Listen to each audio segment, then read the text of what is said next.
Jonathan Lee Riches Investigates. I am covering the Carlee Russell case. Is the Life360 app proof that Carlee's mom and Carlee lied about this whole fake kidnapping hoax?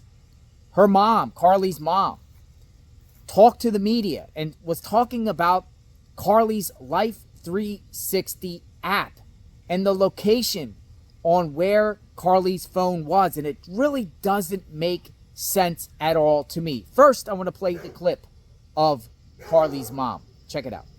She kept the line open. She didn't hang up. I was yelling Carlee's name. We were all yelling Carlee's name. I picked up my phone to call Carlee's phone, just even though I knew that line was open with our son's girlfriend. It was just like, I just felt, I felt I needed to try to do something to try to reach her since she wasn't answering us when we were calling her name, and all we could just hear was like background noise. And from there, I came and got my husband from the bedroom and told him a brief synopsis of what had just transpired.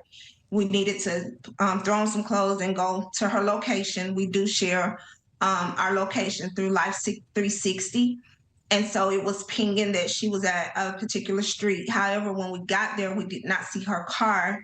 And what we realized once the police came to where we were is that because her car was on the interstate, it was pinging at the street we went to because that street was right behind and below that interstate 459. Okay, you heard it. You heard the mom. First off, why didn't Carlee's mom call 911 to report her daughter got kidnapped? Why did she get in the car? Why did she and whoever, still don't know who, get in a car? And why did they go to the location and not call 911 first? And then they arrive at the scene. The cops come to this street that's below I-459. Let me show you the map on this location, because there's some things that do not make sense about this whole situation. Well, first, let me show you a little bit about the Life360 app, because this app pinpoints your location, according to its own website, within feet. So this information right here comes from the actual life360.com webpage. How accurate is the location on Life360? If they're using GPS, your location is usually accurate within 3 meters. That's like 6 feet. Factors such as bad weather, trees, and nearby mountains can affect this accuracy. Turn on your Wi-Fi can improve your phone's ability to track you using GPS. So 6 feet, but there is trees around there. Don't know what the weather was like at the time Carlee did this hoax, July 13th, 2023. And there's hills nearby. So, I mean, 6 feet, or are we talking 1,000 feet? Because according to Carlee's mom, she went, to the nearby street, and I'm assuming it's Atkins, the Atkins Street, which is probably about 1,000 feet or so away. So that's a big difference between 6 feet and, that distance to Atkins. So let me know what you think. This doesn't smell right to me. I just think, the mom is not saying accurate things, or she might be misleading or omitting information. I get that take. Do you feel like the mother was honest when she said that information about the Life360 app? Let me know what you think. Now, there is some margin of error, trees, but when Carlee's mom says they went to a lower street right by 459, I'm assuming it's the street right by the trees there, right where her car was, over the fence, neighborhood. Atkins. I'm going to show you a map right here. Check this out. So this is Google Maps. This is the exact spot where Carlee's red Mercedes was found, on the side of the road of Interstate 459, right by the exit 10 sign. Now, Carlee's mom said that the Life360 app had Carlee's phone on the street right below I-459. So I'm assuming it is this street here, Atkins Trim Boulevard, somewhere along this street to from Carlee's car. You do go down into the woods, into the hill.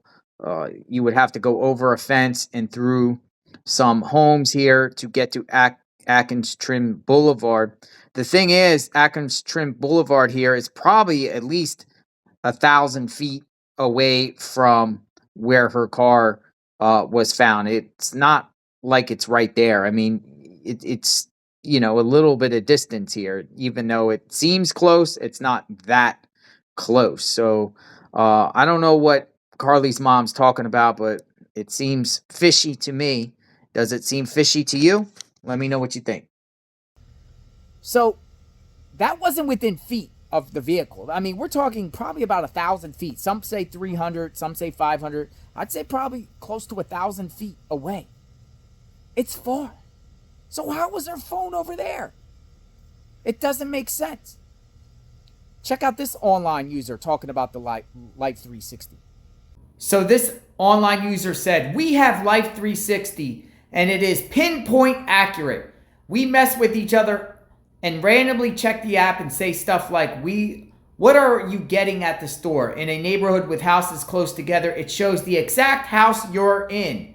So when I saw that the mom said Life360 showed Carlee's phone was 300 feet from where it actually was, I knew it was a lie. And I think it was over 300 feet. It could have been 1,000 feet. But it definitely wasn't right there where her car was. What's going on here, people?" It just doesn't make sense to me. The behaviors of the mom. It's acting like, now I wonder, why would authorities go over there when the car is on the side of the road where the mother is? So the mother claims. Did the mother maybe find a phone somewhere and take it back to the right car and maybe threw it on the ground there? I'm not saying the mother did that. I'm just asking. Did the mother maybe plant the phone back at the car? I don't know. It's very, very fishy and suspect, and the story does not make sense. Also, the police chief said, all options are on the table. When I asked, are the parents involved? I just have this feeling, Carlee speaking to her mom on the phone beforehand. I put out a video before, and Carlee talked to her mom at 9:19 that night. Less than 15 minutes before the 911 call, Carlee's already talking to her mom. And then Carlee's talking to her sister-in-law, which is her brother's girlfriend, who's also in the same house as the mom, and reports a scream. And then Carlee's mom, instead of calling 911, she goes to the scene to the scream or to her Life360. It doesn't make sense. And then the behaviors of the mom afterward, they're out in Atlanta a day later handing out flyers all over Atlanta. What does Atlanta have to do with Hoover, Alabama?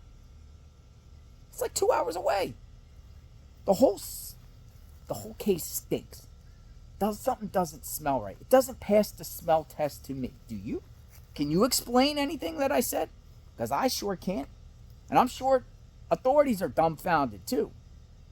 So the Russells got an attorney. Well, at least for Carlee, 2 attorneys. Emory, Anthony, and Lucky Milad. 2 attorneys. Expensive. But what is going on? Are the parents going to be charged? Did they lie at all? Did they lie to authorities? Were they in on this fake kidnapping hoax, this toddler farce, this make-believe lie that the whole nation was worried about Carlee, and rightfully so.